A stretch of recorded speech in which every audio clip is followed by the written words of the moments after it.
জলপাইগুড়ি শহরের বুক থেকে পুরসভার ডাম্পিং গ্রাউন্ড তুলে নেওয়ার দাবিতে মানববন্ধন। প্রতিবাদের বার্তা, প্রতীক অসুস্থতার ছবি সামনে রেখেই মানববন্ধনে সামিল জলপাইগুড়ি শহরের 24 নম্বর ওয়ার্ড ও সংলগ্ন এলাকার বাসিন্দাদের। অভিযোগ, শহরের বুকে কয়লা নদীর পাড়ে ডাম্পিং গ্রাউন্ড তৈরির ফলে এলাকায় পরিবেশ দূষিত হচ্ছে। শহরের বুক চিরে বয়ে চলেছে কয়লা নদী, যার এক পারে রয়েছে জনবসতি, স্কুল মাঠ, আরেক পারে খেলার মাঠ। রয়েছে একাধিক বিল, যা ছিল পরিযায়ী পাখিদের পরিচিত আস্তানা। পুরসভা শহরে আবর্জনা এনে জমা করায় অস্বাস্থ্যকর হয়ে উঠছে পরিবেশ, দূষিত হচ্ছে নদী, বিল। পরিযায়ীরাও তাদের ঠিকানা হারাচ্ছে বলে অভিযোগ। এদিন মানববন্ধন করে অবিলম্বে ডাম্পিং গ্রাউন্ড বন্ধের দাবি জানিয়েছেন বাসিন্দারা।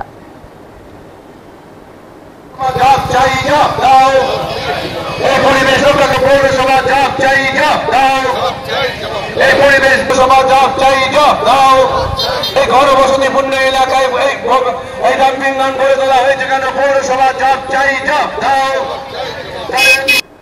এই মানববন্ধন কর্মসূচিতে জলপাইগুড়ি 24 নম্বর 1 নম্বর তথা জলপাইগুড়ি আপনারা মানব শৃঙ্খল তৈরি করুন, হাতে হাত রেখে আপনারা মানববন্ধন কর্মসূচি শুরু করুন।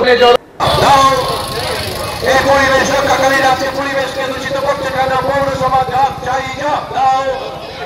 এই পরিবেশ রক্ষাকে পৌরসভা জবাব চাই, জবাব দাও। এই পরিবেশ সভা জবাব চাই, জবাব। মানববন্ধন কর্মসূচির চেনটা অনেক লম্বা হয়। ভবিষ্যৎ, আমাদের সন্তানদের ভবিষ্যৎ কি হতে যাচ্ছে সেটা যাতে আজকের মানুষ, আজকের প্রশাসন বুঝতে পারে, তার সেটা এই এলাকায় কেন এই এলাকায় আপনি জানেন তো, এখানে একটা পৌরসভা ডাম্পিং গ্রাউন্ড করেছে, সেকেন্ডারি ডাম্পিং গ্রাউন্ড বলছে। যে ডাম্পিং গ্রাউন্ডে একদিকে ইন্ডোর স্টেডিয়াম, একদিকে নদী, তার পাশে বিশ্ব বাংলা ক্রীড়াঙ্গন, তার পাশে বেসরকারি স্কুল যেখানে 600-700 বাচ্চা প্রতিদিন আসে, এবং তার পাশেই রয়েছে একটা মন্দির, এবং এর মাঝখানে রয়েছে ঘনবসতিপূর্ণ এলাকা, রয়েছে আবাসন, রয়েছে গৃহস্থ বাড়ি। তার মাঝখানে, ঠিক তার কেন্দ্রে প্রতিদিন শহরের সমস্ত নোংরা এসে এখানে পড়ছে। এটাকে সেকেন্ডারি ডাম্পিং গ্রাউন্ড বলা হচ্ছে। এই সেকেন্ডারি ডাম্পিং গ্রাউন্ড থেকে নোংরা, তার গন্ধ, তার দূষণ ছড়িয়ে পড়ছে গোটা এলাকায়। এই অবস্থা থেকে মুক্তি পেতেই আজকে আমরা মানববন্ধন কর্মসূচির আয়োজন করেছি। আপনার মাধ্যমে একটা স্পষ্ট বার্তা দিতে চাই, যারা ইচ্ছাকৃতভাবে এই আন্দোলনকে রাজনৈতিক রঙে রাঙিয়ে দেওয়ার চেষ্টা করছে, তাদের বলছি যে এর পিছনে কোনো রং নেই, কোনো ধর্ম নেই, কোনো বর্ণ নেই। যদি কখনো দেখেন রাজনৈতিক কোনো কথাবার্তা এই আন্দোলন থেকে হচ্ছে, আপনারা বলবেন আমরা এই আন্দোলন প্রত্যাহার করে নেব। কিন্তু যারা এই আন্দোলনকে রাজনৈতিক রঙে রাঙিয়ে দেওয়ার চেষ্টা করছে, তারা তাদের বিবেকের কাছে প্রশ্ন করুন।